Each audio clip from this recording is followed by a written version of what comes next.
Olá, hoje é segunda-feira, dia 13 de outubro. Estamos entrando no ar com mais uma edição do Jornal Últimas Notícias. E os destaques de hoje incluem: preso morador de Bento Gonçalves responsável por golpe dos nudes. Lula definirá ainda esta semana o novo ministro do STF. Acesso da estrutura que liga Bento Gonçalves a Cotiporã está bloqueada das 6 da manhã às 18 horas. Final da guerra. História da capital do vinho e os destaques do futebol que não podemos deixar de fora. Hoje à noite tem jogo do Grêmio na Arena. E outras informações que iremos abordar no Jornal Últimas Notícias, com a apresentação de Ednei Paini, diretamente aqui de Bento Gonçalves, Rio Grande do Sul, Brasil.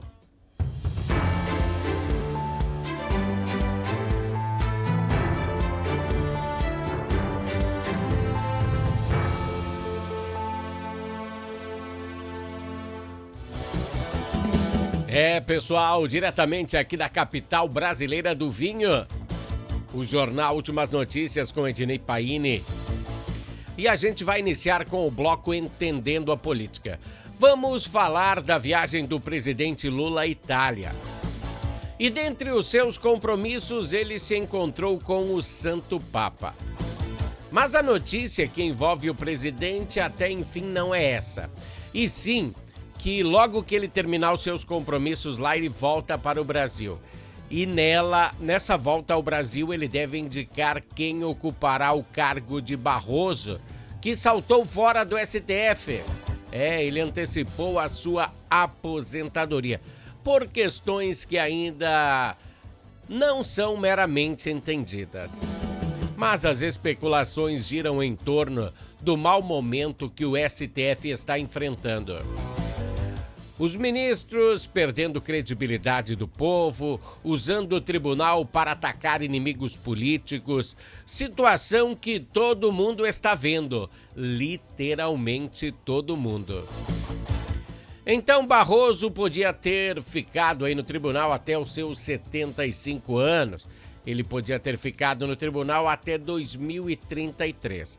Mas de acordo com o itinerário, a vaga dele vai estar liberada até o início da semana que vem, onde ele oficialmente deixará o seu cargo.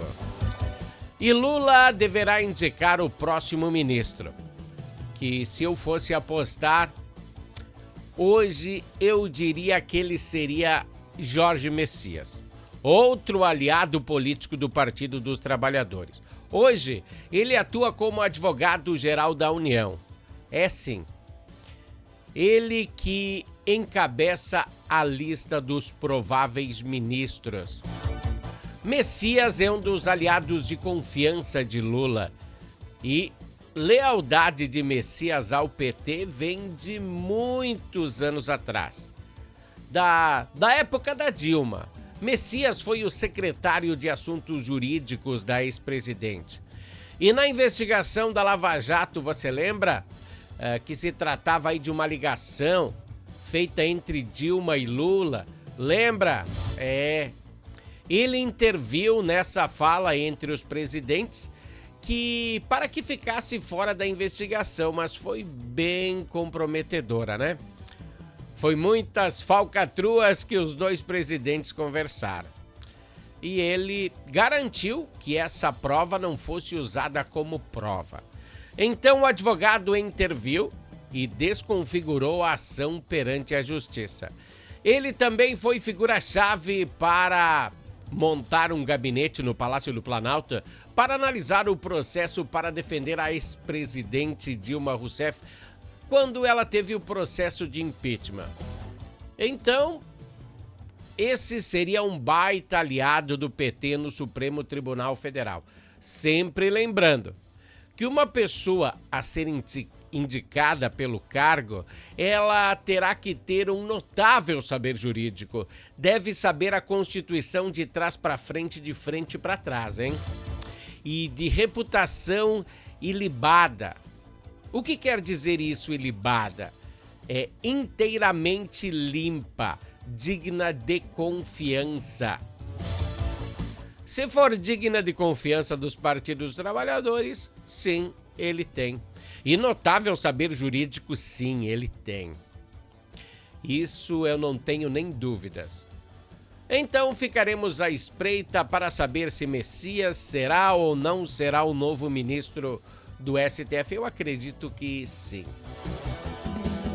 Vamos passar agora para o bloco esportivo, aqui no Jornal Últimas Notícias.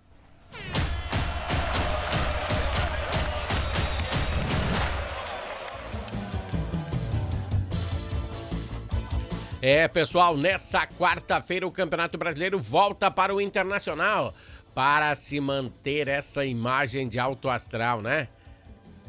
Melhor o Inter, né? E tem que se puxar, não pode deixar cair a peteca agora. Pois os desfalques do Inter são grandes. Começamos com o Carboneiro. Carboneiro foi defender a sua seleção, a seleção colombiana. E no final de semana ainda ele fez um gol contra o México. O primeiro gol com a camisa colombiana. E amanhã tem jogo contra o Canadá lá nos States, lá nos Estados Unidos. Eu acho que Carboneiro será o titular, sim. Então não há tempo hábil para ele estar no jogo no interior de São Paulo na quarta-feira. Se ele joga na terça, na quarta eu acho que ele não vai poder jogar. Então, ele deixa a porta aberta para os dias usarem outro. E provavelmente vai ser utilizado o Oscar Romero no lugar dele, do Carboneiro. O jogo treino contra o Gaúcho de Passo Fundo, ele reafirmou a estratégia de Ramon e Emiliano Dias, de entrar com 3 atacantes e 3 zagueiros. Este formato do jogo treino teve a participação de Oscar Romero, como eu falei, né? E a tendência é que ele volte a ocupar a vaga da titularidade na equipe. Eu acho que seriam 3 jogos que o Oscar Romero seria titular nessa temporada aí dos dias do Emiliano e do Romero. E no Roger ele também teve, se eu não me engano, ele teve 3 vezes que ele entrou como titular. Bom, vai entrar como titular no jogo contra o Mirassol e depois vamos ver aí como que ele se porta na posição. E o Grêmio na quinta, né, na Arena, ganha alguns reforços como Cuejar, Noriega é uma peça importante aí pra Mano, né? Marcos Rocha também nesse localzinho aí, nessa lateral não tem mais ninguém, né? Carlos Vinícius também pode voltar. Para definir o time para enfrentar o São Paulo na Arena. Mano ainda depende de Luiz Otávio Teixeira para terminar de escalar o time. Quem é que é Luiz Otávio Teixeira, você sabe? É o presidente do STJD. Sobre a decisão de Kahneman e Marlon, né? Então o Grêmio reclamou a procuradoria do STJD e deu ganho de causa ao Grêmio. Diz que esses 2 atletas não mereceriam o cartão, né? O cartão amarelo que o Marlon recebeu 3º, daí ficaria fora dessa próxima partida. E Kahneman o vermelho, então automaticamente ele estaria fora. Eu só acho que o presidente não vai dar isso aí. Porque se ele der que esses 2 jogadores possam voltar, vai ter uma enxurrada de pedidos. Todos que levarem, vai ter uns mimimi, vai ter alguns casos sérios. Até acredito que o Kahneman não foi sério, assim, para receber o vermelho. Mas vai ter muita gente que vai entrar com recursos. Só falta agora o presidente homologar. Ele vai dizer sim ou não. Eles jogam ou não jogam. Eles vão cumprir punição ou não vão cumprir punição. Tá, no jogo treino, em relação ao jogo treino, né? O Grêmio fez 5-0. E a atração de hoje tem jogo na Arena. O Grêmio joga na Arena. categoria Sub-17 contra o Atlético Mineiro. Então amanhã voltaremos aí com mais destaques da dupla Grenal.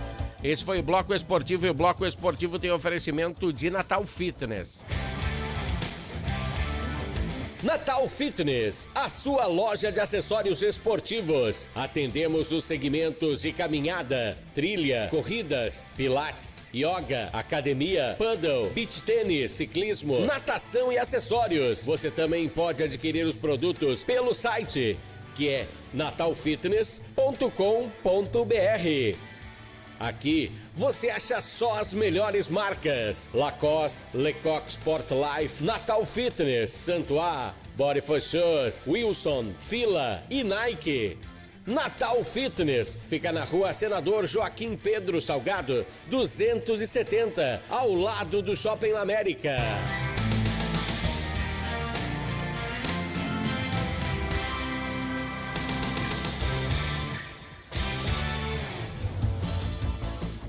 Pessoal, o Bloco Esportivo tem oferecimento de Natal Fitness. A Secretaria de Saúde de Bento Gonçalves confirmou na tarde desta sexta-feira, como final de semana a gente não tem edições de jornal, a gente vai dar notícias de sexta-feira sim. Você lembra daquele caso suspeito de intoxicação por metanol de um homem de 26 anos aqui de Bento Gonçalves? Ela foi descartada após o exame laboratorial dar negativo. O paciente havia procurado um atendimento na UPA 24 horas à noite desta quarta-feira, dia 8 de outubro, apresentando náuseas, vertigem após ingerir uísque. Essa aí também pode ser ressaca, bebida de álcool, faz um monte, faz vertigem, náuseas, vômito, né? Isso é normal da bebida alcoólica. Depende da quantidade ingerida também. De repente o fígado do rapaz estava meio maleixo e tomou um golezinho e já fez efeito, né? Mas a Secretaria Municipal então notificou o caso ao governo do estado do Rio Grande do Sul já na quinta-feira, né? E coletou amostras para análise. O jovem apresentou melhora nas próximas horas e recebeu alta médica. O primeiro caso confirmado de intoxicação por metanol no estado foi registrado na quarta-feira passada e a vítima foi um homem de 42 anos. Ele teria consumido caipirinha com vodka num bar em São Paulo. O metanol já fez 5 vítimas fatais, já matou 5 pessoas. E por isso não devemos descartar nada, pessoal. 29 casos confirmados no Brasil. De acordo com essa premissa, né, a Anvisa libera um antídoto para a intoxicação do metanol. O primeiro lote será feito pelo laboratório Cristália e doado integralmente ao Ministério da Saúde para distribuição no SUS. Que legal, hein?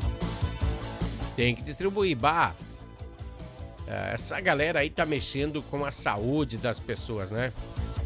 Claro que é ruim você ingerir álcool, mas se você ingerir uma quantidade pequena de álcool e aparecer todos esses sintomas, náuseas, desorganização, procure o posto de saúde mais perto de sua casa ou então a UPA, né?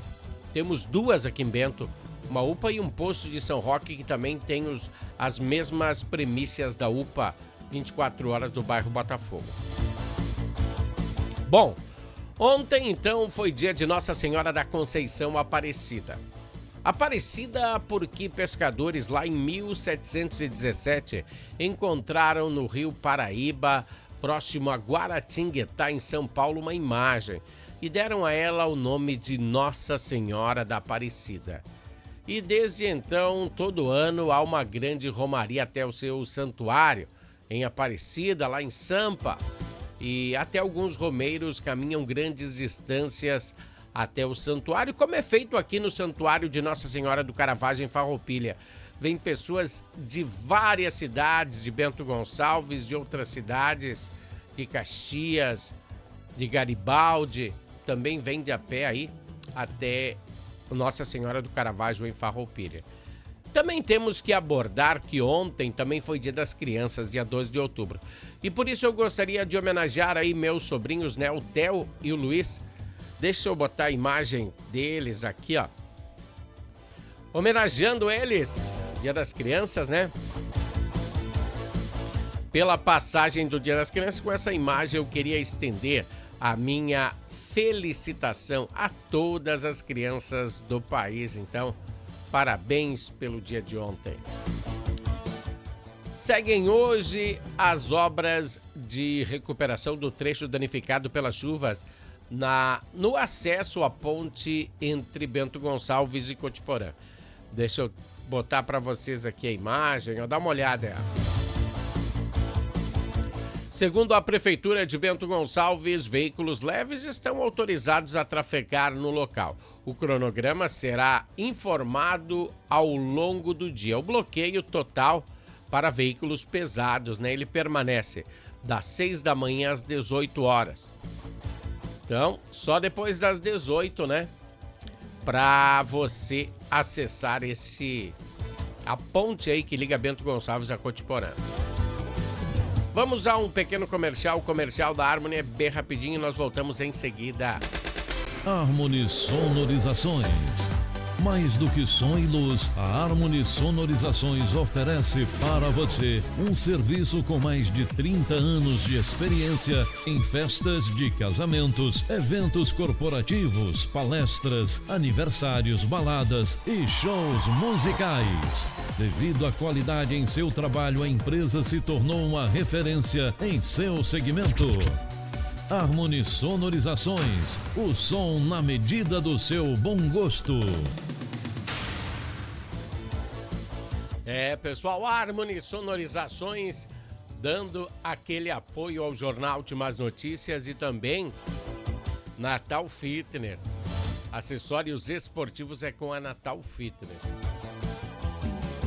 A notícia da hora que foi, né, que a guerra cessou. O Hamas iniciou hoje pela manhã a libertação dos últimos 48 reféns que estavam em poder do grupo terrorista, que estavam em cativeiro ou mortos desde o dia 7 de outubro de 23. A expectativa é que 20 reféns voltem com vida e outros 28 corpos sejam repatriados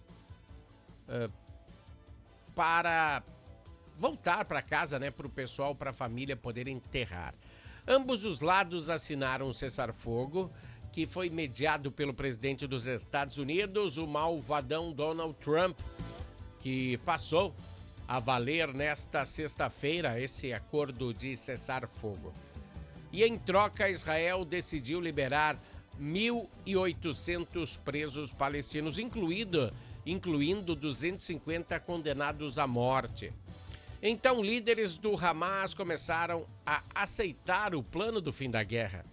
Esse conflito já resultou aí na morte de mais de 70 mil pessoas. E tomara que ele seja o fim do conflito mesmo, que a guerra não volte mais a se iniciar, pois há muitas dúvidas. Mas temos que convir, né? Que está acontecendo hoje é infinitamente melhor do que aconteceu outrora. Tá, vamos passar agora para a pauta da polícia. Segurança pública, né? A polícia identificou, né, um morador aqui de Bento Gonçalves como líder do golpe dos nudes. Somente no Mato Grosso do Sul, a quadrilha causou um prejuízo de 5 milhões. Deixa eu botar aqui a imagem que está nas redes sociais, tá? Ela está toda nas redes sociais, então a gente só está ajudando a divulgar. Dá uma olhada aí. Esse é Eric Basso da Silva. Ele tem 33 anos e foi capturado pela Polícia Civil do Mato Grosso do Sul por meio da Delegacia Especializada em Repressão a Roubos e Furtos. Quem identificou esse morador de Bento Gonçalves, ele é conhecido como Chapolin, que como líder de uma organização criminosa responsável por aplicar o chamado golpe dos nudes em vítimas de todo o país. As identificações tratam que o grupo causou um prejuízo superior a 5 milhões apenas em Campo Grande. utilizando perfis falsos em redes sociais para extorquir homens adultos após troca de imagens íntimas. Quer uma dica aí? Cara, quando uma guria bonita se aproximar de uma pessoa já mais velha, tome muito cuidado. Pode acontecer, né? Mas tome muito cuidado. E ela te mostra uma foto dela nua e te pede uma foto nua sua. Cara, o golpe é certo, o golpe é certo. Então vamos tomar cuidado com isso. A justiça decretou então a prisão preventiva de Eric, que já foi capturado pela polícia pela brigada militar e recolhido ao presídio. Deixa eu tirar da frente a minha imagem aqui. Dá uma olhada nessa imagem em preto e branco. Essa é a imagem de Bento Gonçalves em 1951, mais de meio século atrás. A aniversariante do sábado é a capital brasileira do vinho e teve o seu lendário início em 1875, iniciando a imigração italiana na encosta superior do Nordeste, originando aí então a colônia de Dona Isabel. Antes Bento Gonçalves era a colônia de Dona Isabel. Ela foi criada 5 anos antes, em 1870. Antes ainda já era conhecida como região da Cruzinha. Por quê? Devido a uma cruz que estava cravada sobre uma sepultura de um possível tropeiro. Pois esse tempo, Bento Gonçalves era um roteiro imprescindível de tropas de gado. Bom, diz a lenda que um desses tropeiros acabou morrendo nessa viagem, acabou morrendo aqui em Bento Gonçalves. E como aquele tempo não era possível carregar junto um homem morto, os seus parceiros de camperiada resolveram o enterrar aqui em Bento Gonçalves e colocaram uma cruz rústica em sua sepultura. Assim, historiadores falam que o seu sepultamento foi em frente onde hoje é o Banrisul. Outros falam que ele foi enterrado bem em frente à igreja Santo Antônio e outros ainda falam que ele foi enterrado ao lado da igreja Santo Antônio, onde repousa uma cruz hoje em sua homenagem. Você já se deu conta que tem uma cruz ao lado da igreja Santo Antônio? Dê uma olhadinha. A verdade ainda é que ninguém sabe ao certo o que aconteceu, nada ficou registrado. Ficou registrado de boca a boca. Bom, a cidade de Cruzinha, então, a localidade de Cruzinha, naquele tempo, era muito acessada. Daí, o presidente do estado, José Antônio de Azevedo Castro, anunciava a existência de 348 lotes medidos e demarcados de uma população de 790 pessoas. Essa foi a população de Bento Gonçalves quando foi Bento Gonçalves. As primeiras famílias chegaram à esplanada onde hoje é a situada a Igreja Cristo Rei. A Cidade Alta, foi ali que teve início Bento Gonçalves. Então, basicamente, a história da capital do vinho é essa, com sutis variações conforme de historiador a historiador. Amanhã tem mais. Esse é o Jornal Últimas Notícias e eu te aguardo amanhã com mais uma edição. Até lá, tchau!